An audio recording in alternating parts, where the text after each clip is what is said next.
شرمگاہ کو حرام سے بچانا. یہ جو انسان بدکاری اور بے حیائی کی طرف جاتا ہے نا، یہ فوراً نہیں چلا جاتا.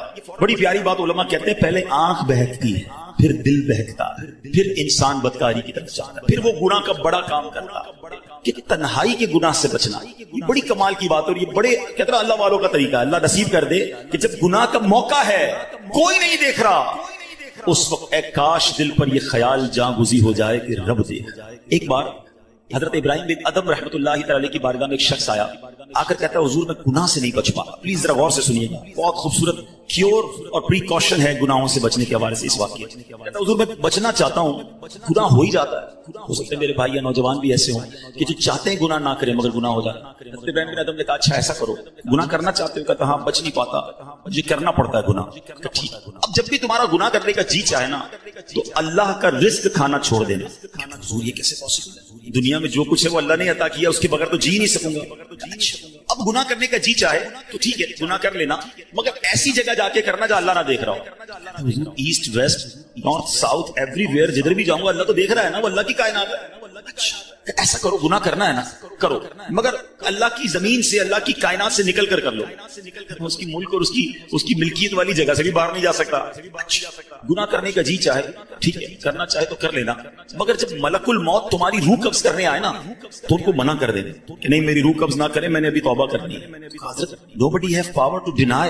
کون ہے جو ملک الموت کو منع کر سکے گا کہ میری روح قبض نہ کرو؟ جو وقت ہے وہ تو آ کر رہے گا.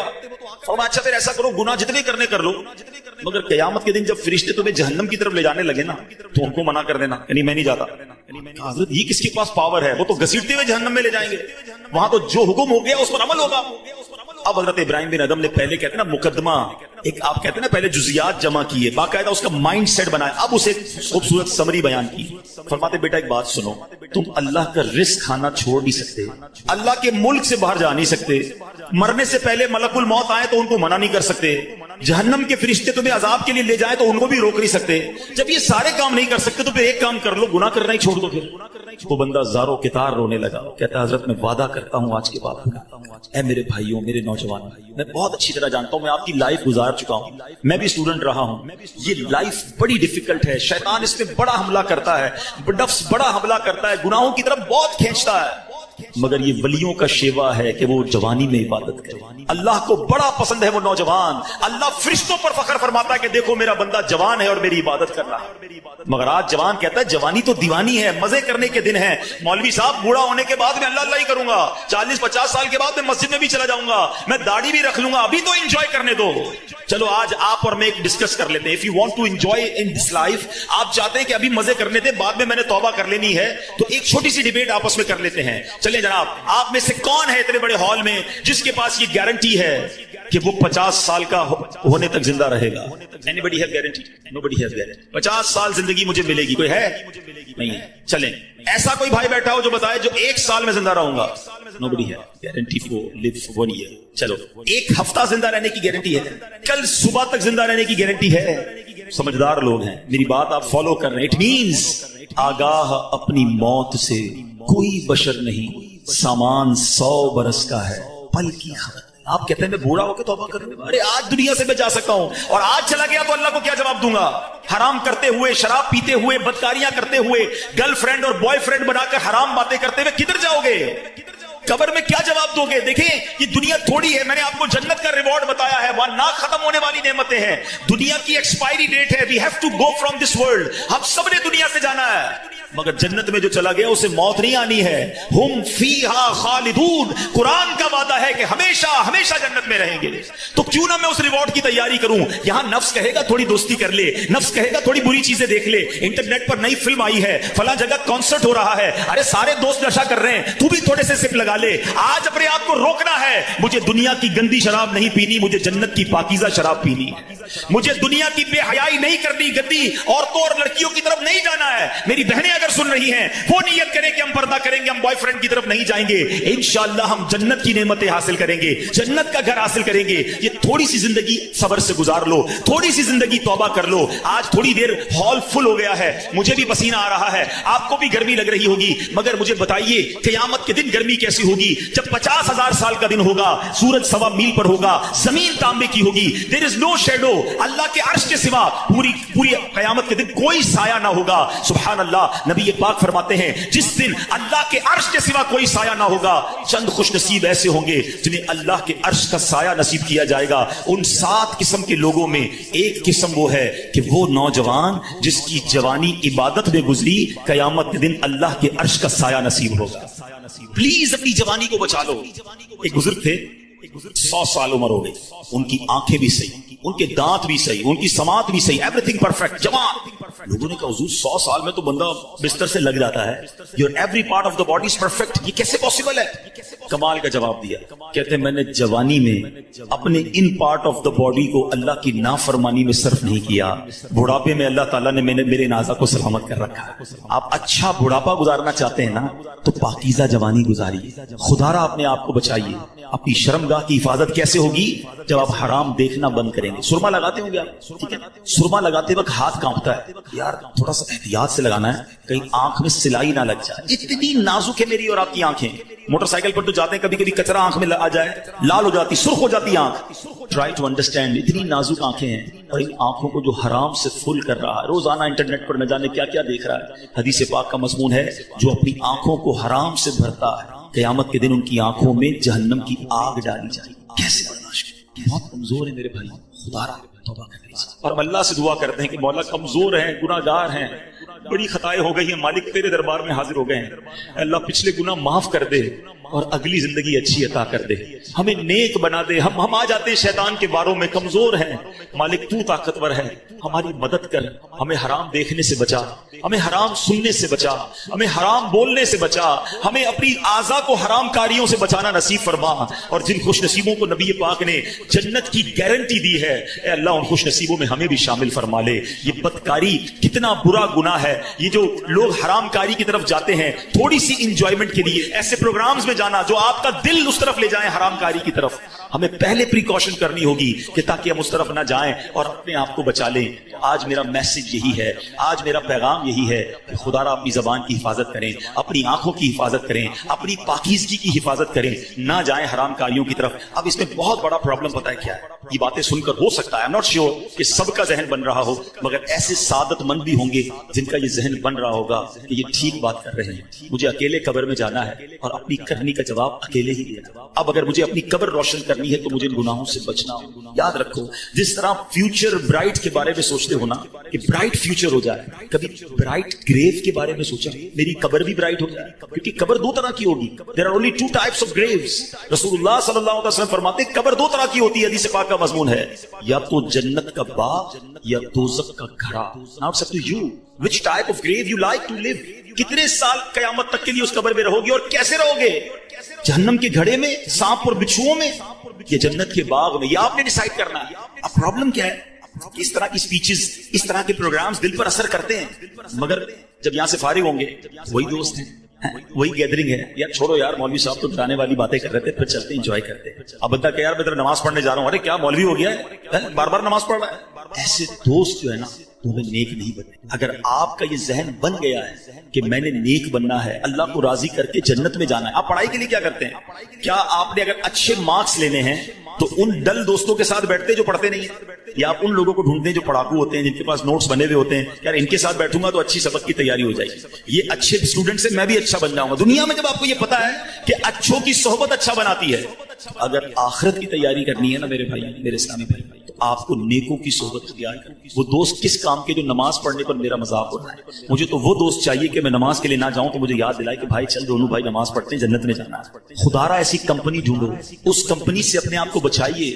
اچھے کی صحبت تجھے اچھا بنائے گی, برے کی صحبت تجھے برا بنا دے. تو خدا را اچھوں کی صحبت تلاش کیجیے. آج کے دور میں بہت بڑی نعمت دعوت اسلامی کا ماحول جو ہمیں ایسے دوست دیتا ہے جو ہمیں آخرت کی یاد ہے. احادیث کا مضمون ہے دوست وہ ہوتا ہے جسے دیکھ کر خدا یاد آ جائے. بتائیے کوئی ایسا دوست ہے میں ہمارے پاس جس کو دیکھ کر خدا یاد آ جائے؟ ہمارے دوستوں کو دیکھ کر تو سنیما یاد آتا ہے, کانسرٹ یاد آتا ہے, عجیب و غریب باتیں یاد آتی ہیں. ایسے دوست کس کام کے جو نہ دنیا میں میرے کام آئے اور مرنے کے بعد میری قبر پر آ کر فاتحہ بھی نہ پڑھ سکیں. ہم نے دیکھا ہے کہ کسی کا جنازہ ہو تو دوست باہر کھڑے ہوتے ہیں, لوگ کہیں یار جنازہ پڑھیں, مجھے پڑھنا ہی نہیں آتا. ایسے دوست کس کام کی جو میرا جنازہ نہ پڑھ سکے. اللہ کرے میرے ایسے دوستوں کے مجھے سنت کے مطابق غسل دیں، کفن دیں، مجھے قبر میں اتاریں اور نمازیں پڑھ پڑھ کے مجھے ایصال ثواب کر دیں۔ خدارا میرے میٹھے اسلامی بھائیوں، جس طرح دنیا کی ترقی کے لیے، دنیا کے ریوارڈ کے لیے آپ اسٹرگل کر رہے ہیں، جنت کے لیے بھی اسٹرگل شروع کر دیجئے، اچھی کمپنی اختیار کیجئے اور دعوت اسلامی کا ماحول آپ کے سامنے ہے۔ ہماری بکس پڑھنا شروع کر دیں، ویب سائٹ کو وزٹ کریں تو انشاءاللہ بہت کچھ سیکھنے والے بن جائیں گے۔ اللہ تعالیٰ مجھے اور آپ کو عمل کرنے کی توفیق عطا فرمائے۔ درود پاک پڑھنے کے بے شمار فضائل و برکات ہیں۔ سرکار دو عالم علیہ الصلوۃ والسلام کا فرمان صلاتکم علی محرزۃ لدعائکم ومرضات لربکم وزکاۃ لاعمالکم۔ اللہ کے نبی فرماتے ہیں تمہارا مجھ پر درود پاک پڑھنا تمہاری دعاؤں کی حفاظت کرنے والا اور تمہارے رب کی رضا کا باعث اور تمہارے اعمال کی پاکیزگی کا سبب ہے۔ ایک درود ہے، بلیسنگز اور بینیفٹس کتنے ہیں کہ فرمایا دعاؤں کی حفاظت کرنے والا ہے درود پاک، اللہ کو راضی کرنے والا ہے اور اعمال کی پاکیزگی کا سبب ہے۔ تو پھر کیوں نہ ہم کثرت سے درود پاک پڑھتے رہا کریں۔ برسے گی رحمت شہ ابرار بالیقین، برسے گی رحمت شہ ابرار بالیقین، مٹ جائے گا گناہوں کا کاجل درود پڑھ۔ عشق نبی میں جھوم کے پڑھتے رہو مدام، گرچہ کوئی کہے تجھے پاگل درود پڑھ۔ دنیا کی الجھنوں سے ملے گی تجھے نجات، گر چاہیے نجات مسلسل درود پڑھ۔ تو آئیے مل کر محبت کے ساتھ درود پاک پڑھ لیں۔ صلو علی الحبیب صلی اللہ تعالی علی محمد صلی اللہ علیہ وآلہ وسلم۔ الحمدللہ ہم قرآن پاک کی کچھ آیتوں کو سنتے ہیں اور ان آیتوں سے ملنے والا میسج سمجھنے کی کوشش کرتے ہیں۔ آج قرآن پاک کا پارہ ہے 11 سورہ یونس، آیت نمبر 87 کی تلاوت سنیں گے اور اس کے تحت کچھ میسج آف قرآن انڈرسٹینڈ کرنے کی کوشش کریں گے۔ اللہ قرآن میں ارشاد فرماتا ہے وَأَوْحَيْنَا إِلَى مُوسَى وَأَخِيهِ أَن تَبَوَّآ لِقَوْمِكُمَا بِمِصْرَ بُيُوتًا وَاجْعَلُوا بُيُوتَكُمْ قِبْلَةً وَأَقِيمُوا الصَّلَاةَ وَبَشِّرِ الْمُؤْمِنِينَ۔ یہ ایک ایسی کمال کی آیت ہے کہ اس آیت میں ہم سب کو اپنے گھر کا انوائرمنٹ کیسا رکھنا ہے وہ گائیڈ کیا گیا ہے۔ آج گھر کی ڈیزائننگ کیسی ہو، گھر کی کلر اسکیم کیسی ہو، گھر کا فرنیچر کیسا ہو، ایمبیانس کیسا ہو، ایلیویشن کیسا ہو، اس پر بہت ڈسکس ہوتی ہے۔ گھر کے اندر ماحول کیسا ہو، گھر والوں کا آپس میں انٹریکشن کیسا ہو، ہماری شریعت، ہمارا قرآن ہم سے کیا چاہتا ہے۔ Actually this is today's topic, ٹھیک ہے۔ اب ذرا پہلے اس کا ترجمہ سن لیجئے۔ اللہ قرآن مجید میں ارشاد فرماتا ہے، آسان ترجمہ قرآن کنز العرفان، اور ہم نے موسیٰ اور اس کے بھائی کو وحی بھیجی کہ مصر میں اپنی قوم کے لیے مکانات بناؤ اور اپنے گھروں کو نماز کی جگہ بناؤ اور نماز قائم رکھو اور مسلمانوں کو خوشخبری سناؤ۔ سبحان اللہ۔ تو پتہ چلا کہ یہ قرآن نے جو حضرت موسیٰ علیہ السلام کو اللہ کریم نے جو یوں سمجھیے آرڈر دیا یا اس کی گائیڈ لائن دی، وہ کیا ہے انشاءاللہ اس کو ہم سمجھتے ہیں۔ پہلے ایک بات سمجھ لیجئے کہ اللہ کریم کی ہمارے پاس ہم پر کروڑوں نعمتیں ہیں، ایک اہم ترین نعمت ہمارا گھر بھی ہے۔ گھر چاہے جھوپڑی کی صورت میں ہو، محل ہو یا چھوٹا ہو، بڑا ہو، عالی شان گھر ہو، گھر آخر گھر ہی ہوتا ہے۔ حضرت انس بن مالک رضی اللہ تعالیٰ فرماتے ہیں نبی پاک جب بستر پر تشریف لاتے تو کتنی خوبصورت دعا ہے وہ فرماتے ہیں۔ یہ دعا بھی ہے اور ہم سب کے لیے میسج بھی ہے۔ اللہ کے نبی دعا فرماتے الحمدللہ الذی اطعمنا وسقانا وکفانا۔ ترجمہ کیا ہے؟ سب تعریف اللہ پاک کے لیے ہیں جس نے ہمیں کھلایا پلایا، ہماری ضرورت پوری فرمائی اور ہمیں ٹھکانہ عطا فرمایا۔ کتنے ایسے ہیں جن کے پاس بقدر کفایت اسباب نہیں، کتنے ایسے ہیں کہ جن کا کوئی گھر نہیں۔ گھر ملنا، بلے آپ کرائے کے گھر میں رہتے ہیں، کہیں بھی رہتے ہیں، چھت ہے نا، یہ بہت بڑی نعمت ہے۔ آج بھی کتنے لوگ ہیں جو بے گھر ہیں، فٹ پاتھ پہ سوتے ہیں۔ کیا ہم نے اس بات پر کبھی اللہ کا شکر ادا کیا کہ اللہ تو نے ہمیں گھر دیا ہے، ہمیں بے گھر نہیں بنایا ہے؟ گھر بہت بڑی نعمت ہے۔ کچھ لوگ جو ٹریول کرتے ہیں، میری بات جلدی سمجھ جائیں گے، ہم دنیا بھر میں ٹریول کر لیں، آپ پنجاب جائیں، پاکستان کے کسی شہر جائیں، یہ دنیا میں کہیں ٹریول کریں، جن کو اللہ نے نوازا ہے وہ 5 اسٹار ہوٹل میں رہیں، بہترین گھروں میں رہیں، مگر جو لطف اور سکون اپنے گھر آ کر ایک انسان کی فیلنگ بنتی ہے کہ میں اپنے گھر میں ہوں، بے شک وہ گھر چھوٹا سا ہو، چھوٹا سا بستر کیوں نہ ہو، وہ کہتے ہیں نا جیسی نیند اپنے بستر پر آتی ہے وہ دنیا میں آپ کو کسی بھی لگژری گھر پہ بھی یا کسی بھی نرم بستر پر نہیں آتا۔ ایسا ہی ہے، یہ نعمت ہے۔ اپنے گھر میں آ کر بندہ ایک سیکیورٹی فیل کرتا ہے۔ اب ذرا اس بات کو سمجھیے کہ اللہ کریم نے ہم پر احسان کتنے کیے ہیں۔ اس دنیا میں کتنے جانور، موذی کیڑے، سانپ، بچھو، شیر، جو انسانوں کو تکلیف پہنچانے والے ہیں، اگر وہ ہمارے گھروں کی طرف ہمارے محلوں میں آ جائیں تو کتنا بڑا مشکل ہو جائے گی، گھر سے نکلنا مشکل ہو جائے گا نا۔ اگر کوئی تو ہے نا جس نے ان سب کو ہماری آبادیوں سے روک رکھا ہے، رائٹ لیفٹ کئی جگہوں پر یہ جانور پائے جاتے ہیں، آس پاس جنگلات ہیں شہروں کے آس پاس، مگر وہ آبادیوں کی طرف نہیں آتے۔ یہ اللہ کریم ہے جس نے ان آفتوں، بلاؤں، ان مشکلوں کو ہمارے گھروں سے، ہماری سوسائٹی سے روکا ہوا ہے۔ ہم اپنے گھروں میں سکون پاتے ہیں، مگر کیا کبھی اس سکون کا شکر ادا کیا ہے؟ نبی پاک کی اس دعا کا ایک جو چھوٹا سا حصہ ہے نا، اس کو بار بار پڑھتے رہا کریں۔ الحمدللہ الذی کفانا وآوانا، مل کر پڑھ لیں، الحمدللہ الذی کفانا وآوانا۔ اس کا معنی کیا ہے؟ تمام تعریفیں اس اللہ کے لیے ہیں جو جس نے ہماری ضروریات پوری فرمائی اور ہمیں ٹھکانہ عطا فرمایا۔ ہم اللہ سے دعا کرتے ہیں اللہ ہمیں اپنے گھر میں اور برکت نصیب فرما، ہمارے گھر میں ہماری حفاظت فرما، ہمارے گھر والوں پر رحمت کی نظر فرما۔ اے اللہ دنیا میں ٹھکانہ دیا ہے، جنت میں بھی ٹھکانہ عطا فرما۔ شکر ادا کرو گے نا، کہتے ہیں نا لئن شکرتم لازیدنکم، تم میرا شکر ادا کرو گے میں تمہیں اور عطا کروں گا۔ جو بڑے بڑے گھروں میں رہ کر بھی کچھ لوگ ناشکرے ہیں اور کچھ چھوٹے سے بستر پر سو کر بھی اللہ کا شکر ادا کر رہے ہیں۔ کمال تو یہ ہے نا کہ شکر زبان پر ہو، شکوہ نہیں ہونا چاہیے۔ لیکن میرے پیارے اسلامی بھائیوں، اب جو ٹاپک ہے ایکچولی کہ گھر کے اندر کا ماحول یہ کتنا ضروری ہے، اچھا ہونا، نیک ماحول ہونا۔ نبی پاک کی حدیث ہے سلامت الرجل فی الفتنہ ان یلزم بیتہ، فرمایا فتنوں میں سلامتی کی راہ یہ ہے کہ بندہ اپنے گھر کو لازم پکڑ۔ ایک بار نبی پاک علیہ الصلوۃ والسلام نے فتنوں کا ذکر کیا تو حضرت عقبہ بن عامر رضی اللہ تعالیٰ عنہ نے پوچھا یا رسول اللہ صلی اللہ علیہ وسلم اس وقت نجات کیسے ہوگی جب فتنوں کا دور آ جائے گا، قیامت کے قریب فتنوں کا دور ہوگا؟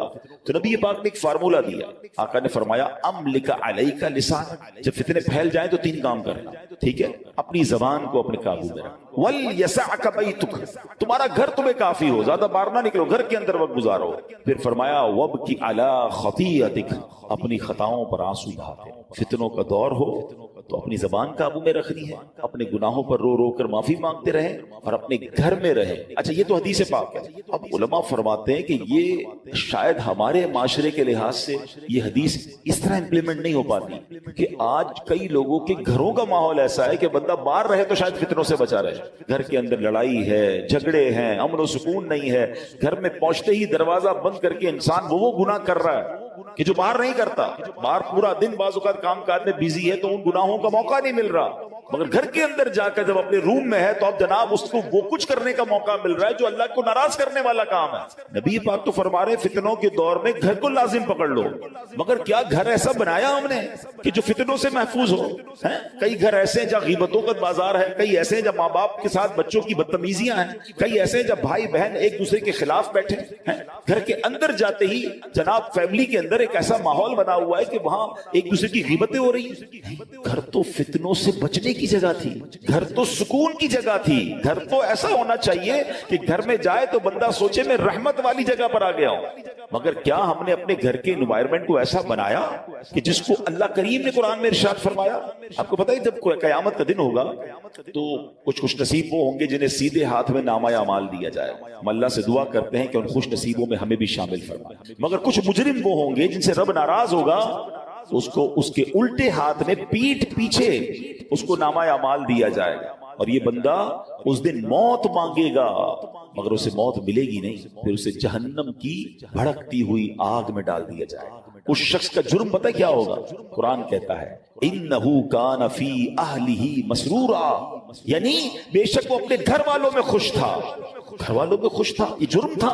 اس کی تفسیر میں علماء نے فرمایا کہ اپنے گھر والوں کے ساتھ گھر کے اندر خواہشوں، شہوتوں، غرور و تکبر میں مبتلا رہتا تھا، گھریلو خوشیوں میں ایسا مگن تھا کہ آخرت کو بھول چکا تھا، لہٰذا نہ خود اس نے اچھے عمل کیے نہ گھر والوں کو اچھے اعمال کی ترغیب دلائی، یوں ہی گناہوں میں مصروف رہ کر موت کے گھاٹ اترے۔ آج کتنے ایسے جن کے گھروں میں نمازیں ہیں، کتنے ایسے جن کے گھروں میں عبادت ہے، گھر والوں کی کیا دین کی طرف کوئی تبلیغ کی؟ کیا گھر میں نمازوں کا ماحول ہے؟ یا کیا بچوں میں قرآن و سنت کی ترکیب ہے؟ یا گھر کے اندر کسی کو پتہ ہی کچھ نہیں ہے؟ اب بھی ایسے کئی گھر ہیں جن کے گھروں میں اسلامی تہوار آتا ہے تب بھی بچوں کو، فیملی کو پتہ نہیں ہوتا، کیونکہ وہ اپنی زندگی میں مگن دھڑکن ہے، اور جو گھر کا سربراہ ہے اس کو بھی اس چیز کی فکر نہیں ہے۔ میں آپ کو ایک مسلمان گھرانے کا واقعہ بتاتا ہوں، پاکستان کا تو نہیں ہے لیکن انفارچونیٹلی جتنا تیزی سے ہمارے وطن میں ماڈرنزم اور دین سے دوری والا ماحول بنتا جا رہا ہے اور گھر کے بڑوں کو فکر بھی نہیں ہے، یہ دور نہیں دن آپ پاکستان میں بھی یہ دیکھیں۔ یو کے کا واقعہ، ایک بھائی ٹریول پر گیا، والد کی طبیعت خراب تھی تو واپس آیا، تو کچھ دنوں بعد واپس آیا، والد صاحب گھر میں نہیں تھے، چھوٹا بھائی تھا جو اپنی گیمز میں اور اپنے موبائل میں اور کمپیوٹر میں، جو آج کا ایک نوجوان کا اسٹائل ہے کہ لگا رہتا تھا۔ کہا والد صاحب کہاں ہیں؟ والد صاحب کی ڈیتھ ہو گئی تھی۔ تو کہا مجھے انفارم کیوں نہیں کیا؟ کہا آپ بزنس ٹرپ پہ تھے۔ میں نے کہا کیا ضرورت ہے ڈسٹرب کرنے کی، فیونرل کرنا تھا، ان کا آخری رسومات ادا کرنی تھی، میں نے کر دی۔ تو کہا تم نے کیسے آخری رسومات ادا کی؟ جنازہ کدھر ہوا؟ کون سے قبرستان میں دفنایا؟ کہا جنازہ بھی کرنا ہوتا ہے۔ میں تو گوگل پہ گیا، سرچ کیا کہ فیونرل کیسے ہوتا ہے، کسی کا ڈیتھ ہو جائے تو how what we have to do. تو گوگل نے مجھے 4-5 آپشن دیے، میں نے سب سے سستا والا جو آپشن تھا ان پر کال کیا، وہ آئے اور ابو کو لے گئے، بس فنش۔ یہ تم نے کیا کیا؟ آپ کو پتہ کیا ہوا اس مسلمان والد کے ساتھ؟ جب سرچ کیا کہ کس فیونرل والے کو دیا ہے، تو جو سب سے سستا آپشن تھا کہ وہ میتوں کو آگ لگایا کرتے، اس نے یہ نہیں، اس کو یہ پتا بھی نہیں تھا کہ جنازہ کچھ ہوتا ہے، اس کو یہ نہیں پتا تھا غسل میت ہوتا ہے، اس کو یہ نہیں پتا تھا کہ جناب قبرستان میں دفن کیا جاتا ہے۔ میں مسلمان گھرانے کی آپ کو واقعہ سنا رہا ہوں جو میں نے خود جا کر سنا ہے۔ اب مجھے بتاؤ، اس بچے کا قصور تو تھا مگر کیا والد کا قصور نہیں تھا؟ اس کا مطلب والد کسی جنازے میں بیٹے کو لے کر نہیں گیا ہوگا، اس والد نے موت اور قبرستان کے بارے میں، تدفین اور غسل کے بارے میں نہیں بتایا ہوگا۔ ہر چیز بچوں کو دلا دی مگر نہ سکھایا تو دین نہ سکھایا۔ میں اور آپ دنیا سے جانے والے ہیں، ہم سب نے مرنا ہے، اور اس والد کی قسمت کتنی پیاری ہوگی کہ اس کے مرنے کے بعد اس کی اولاد اس کے لیے دعائیں مغفرت کرے، اس کے لیے ایصال ثواب کرے، مگر یہ سکھائیں گے تو کریں گے نا۔ ہمارے بچے تو زندگی میں ہمارے سامنے نماز نہیں پڑھ رہے، ہمیں ٹینشن نہیں ہے۔ میں سچ بتاؤں آپ کو، زندگی میں کچھ کر سکیں یا نہ کر سکیں، اپنے بچوں کو کسی طرح 5 وقت کا نمازی بنا جائیے گا۔ پہلے تو خود بننا پڑے گا نا اس کے لیے۔ والد وہ بچہ دیکھتا ہے ابو رمضان میں نمازیں پڑھتے ہیں، اس کے بعد تو میرے والد بھی جمعے کی پڑھ لے تو بڑی بات ہے، تو بچے کو بھی آپ ایکچولی ہم اپنے بچوں کو پریکٹیکلی پریکٹس کرا رہے ہیں کہ بیٹا نماز تو جمعے کی پڑھنی ہوتی ہے، باقی ضروری نہیں ہے۔ تو آپ سوچیں ہم خود تو دین سے دور کر رہے ہیں، ہم نے گھر میں کون سا ماحول بنایا ہے؟ ورنہ یقین کریں خوش نصیب ہے وہ والد، اگر اس کی اولاد نمازی بن جائے نا، تو آپ کہیں نہ کہیں کہ بیٹا مرنے کے بعد دعا کرنا، تو دن میں 5 بار با وضو ہو کر قبلہ رو بیٹھ کر التحیات کے عالم میں کئی بار کیا کہے گا؟ ربنا اغفر لی ولوالدی وللمؤمنین یوم یقوم الحساب۔ اے ہائے، اور کیا چاہیے اس والد کو قبر میں کہ فجر ہو تو اس کا بیٹا، اس کی بیٹی، اس کے بچے دعا کر رہے ہیں، اے اللہ میرے ماں باپ کو بخش دے، ظہر میں دعا کر رہے ہیں، عصر میں دعا کر رہے ہیں، مگر گھر میں نمازوں کا ماحول ہی نہیں ہے۔ عید کی نماز پڑھ لی تو پڑھ لی، اب تو جمعے کی نماز بھی لوگوں کی سنا ہے قضا ہونے لگ گئی۔ Nobody have tension، اپنے لیے بھی ٹینشن نہیں ہے، بچوں کے لیے بھی نہیں ہے۔ قرآن کی آیت پکار کر کہہ رہی ہے کہ گھر بناؤ اور اس گھر میں نمازوں کا اہتمام۔ خدا را اپنے گھر کے ماحول پر توجہ دیجیے، یہ سرمایہ ہے، یہ اولاد، یہ فیملی، یہ گھر، یہ ہمارا پھل ہے۔ اگر گھر میں قرآن و حدیث اور نمازوں کا معاملہ ہوگا تو سبحان اللہ۔ اے میرے پیارے اسلامی بھائیوں، قرآن نے کیا کہا کہ مصر میں اپنی قوم کے لیے مکانات بناؤ، نوٹ اونلی مکانات، ڈیفینس میں گھر ہونا چاہیے، فلاں سوسائٹی میں گھر ہونا چاہیے، یہاں تک تو ہماری پلاننگ ہے کہ گھر اچھا ہو، بیوٹیفل سوسائٹی میں ہو۔ آگے قرآن کہتا ہے وَجْعَلُوا بُيُوتَكُمْ، اور اپنے گھروں کو نماز کی جگہ بناؤ اور نماز قائم رکھو، اور جو یہ کرتا ہے اس کو کیا ملے گا؟ وَبَشِّرِ الْمُؤْمِنِينَ، قرآن کہتا ہے مسلمانوں کو خوشخبری سناؤ، خوشخبری ملنی ہے، رحمتیں ملنی ہیں، عافیتیں ملنی ہیں اگر گھر میں نمازیں ہیں۔ اے میرے پیارے اسلامی بھائیوں، اللہ کے پیارے حبیب علیہ الصلوۃ والسلام فرماتے ہیں اجعلوا فی بیوتکم من صلاتکم ولا تتخذوها قبورا، فرمایا کچھ نماز گھر میں بھی پڑھا کرو، گھروں کو قبرستان نہ بنا دو۔ اس کا مطلب بیوٹیفل ہاؤس ہے، ایکسٹرا ایمبیانس ہے، شاندار فرنیچر ہے، سب کچھ ہے میرے اور آپ کے گھر میں، اسٹینڈ بائی جنریٹرز ہیں، اور اگر نماز نہیں ہے نا تو وہ گھر قبرستان ہے۔ ہم سمجھ رہے ہیں اتنا لگژری گھر کو قبرستان، نبی پاک فرما رہے ہیں گھر میں نمازیں پڑھو۔ یہ مردوں کے لیے تو یہی حکم ہوگا کہ مسجد میں آ کے پڑھیں، مگر کچھ نوافل گھر میں بھی پڑھیں، کبھی اشراق چاش پڑھیں، کبھی تہجد پڑھیں، کبھی دیگر نماز کے نوافل پڑھیں، مگر خواتین گھر کی، بچے، یعنی گھر میں اللہ کرے ایسا ماحول ہو کہ جب نمازوں کا وقت آئے تو ایک کمرے سے تلاوت کی آواز آ رہی ہو، کہیں سے نمازوں کی پتہ چل رہا ہو۔ ماشاءاللہ کتنے خوش نصیب ہیں وہ لوگ جو گھر جاتے ہو تو گھر والے نمازیں پڑھ رہے ہیں۔ اے میرے پیارے اسلامی بھائیوں، ایک اور جگہ پیارے آقا فرماتے ہیں اقربوا بیوتکم ببعض صلاتکم، یعنی کچھ نمازوں کے ذریعے اپنے گھروں کی عزت بڑھاؤ. آپ چاہتے ہیں نا گھر کی عزت بڑھے؟ آئے ہے جس گھر میں نمازیں ہوتی ہیں نبی پاک نے فرما دیا تو حق ہے اس گھر کی پورے محلے میں عزت ہو جائے. آج بھی دیکھیں علماء کے گھر، امام صاحبان کے گھر لوگ دعا کروانے آتے ہیں. گھر میں نمازیں ہو رہی ہیں نا، عبادت ہو رہی ہے، اللہ اس گھر کو ممتاز کر دیتا ہے. ہم سمجھتے ہیں ایکسٹرا لائٹ لگاؤں گا، ذرا خوبصورت ایلیویشن کروں گا، ذرا ہٹ کے ڈیزائننگ کروں گا تو وہ سب سے مشہور ہو جائے گا. نہیں، عزت دینے والا رب ہے اور اللہ کے سب سے معزز بندے ہیں. اللہ کی مخلوق میں سب سے بڑھ کر عزت والے کون ہیں؟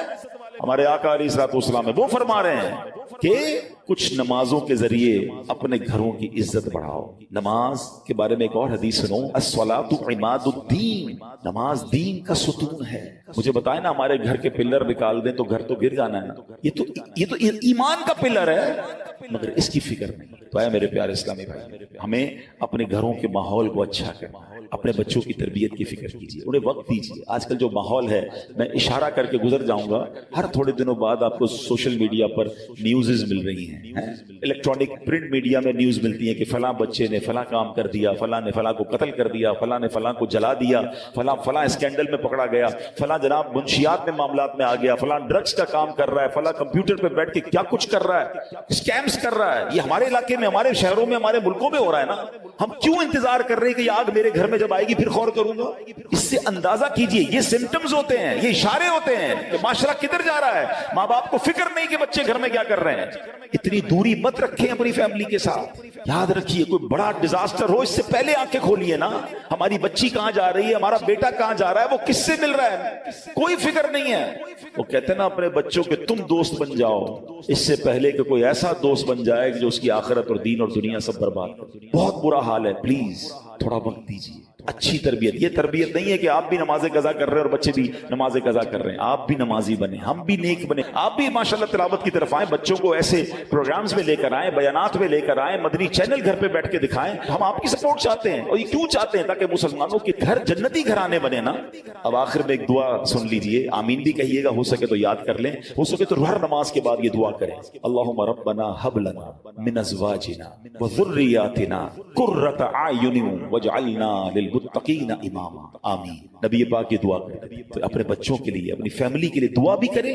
لیکن یہ سب چیزیں بدلیں گی کیسے؟ جب ہم بدلیں گے، ہم اچھے ماحول میں آئیں گے. میں آپ کو آفر کرتا ہوں، دعوت اسلامی مردوں کے لیے اجتماع الگ کرتی ہے، خواتین کے لیے اجتماع الگ ہیں، بچوں کے لیے مدرسے الگ ہیں، اسکولز اسلامک الگ ہیں، انسٹیٹیوٹس الگ ہیں. ہم اگر بدلنا چاہتے ہیں اور فیملی کو بدلنا چاہتے ہیں اور اپنے بچوں کو اپنی مغفرت کا ذریعہ بنانا چاہتے ہیں، there is a way. آئیے اس ماحول سے وابستہ ہو جائیں. اللہ پاک ہم سب کے گھرانوں کو جنتی گھرانہ بنا دے. اس کو پلیز سیریس لیجئے گا. اپنے بچوں سے، اپنی فیملی سے اچھے کنیکشن کا وقت دیجئے گا اور انہیں کسی طرح دین کی طرف آہستہ آہستہ لانے کی کوشش کریں. سختی نہیں کرنی، پیار محبت سے جو ایک انداز ہے اچھے انداز سے کیجئے. انشاءاللہ اللہ کرے گا وہ دن آئیں گے کہ یہ بچے، یہ فیملی، یہ ہمارا گھر ہم سب کی آنکھوں کا نور اور حقیقی گھر بن جائے گا، کہ جس کو نبی پاک نے فرمایا کہ گھروں میں نمازیں ہوں، گھروں میں عبادت ہو، گھروں میں تلاوت ہو. اللہ ہمارے گھرانوں کو ایسا گھرانہ بنا دے. آمین بجاہ النبی الامین صلی اللہ تعالی علیہ وسلم. والصلاة والسلام على سید المرسلین.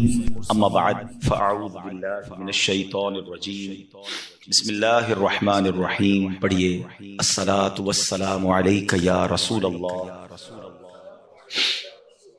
وعلی آلک واصحابک یا حبیب اللہ. الصلاة والسلام علیک یا نبی اللہ وعلی آلک واصحابک